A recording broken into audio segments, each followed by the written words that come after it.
નમસ્કાર, સરદાર સંદેશ ન્યૂઝમાં આપનું સ્વાગત છે।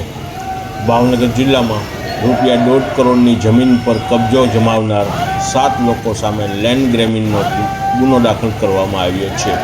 મહુવા તાલુકાના જાંબુડા ગામમાં મહુવાનું અનુસૂચિત જાતિ ખેત સહકારી મંડળીની જમીન પર ગેરકાયદેસર કબજો જમાવવામાં આવ્યો હતો। કલેક્ટરના આદેશ બાદ પણ આરોપીઓએ જમીનનો કબજો ખાલી ન છોડતા બગદાણા પોલીસે ગુનો દાખલ કર્યો છે। જમીન પર ગેરકાયદેસર કબજો જમાવનાર ધરમભાઈ ગોહિલ, ચંદુભાઈ ગોહિલ, વિરેન્દ્રભાઈ ગોહિલ, કરણભાઈ ગોહિલ, દાનુભાઈ ગોહિલ, સરદારભાઈ ગોહિલ અને કલાભાઈ કાતરિયા વિરુદ્ધ ગુજરાત સરકારના નવા કાયદા મુજબ લેન્ડ ગ્રેબિંગ એક્ટનો ગુનો દાખલ કરાયો છે।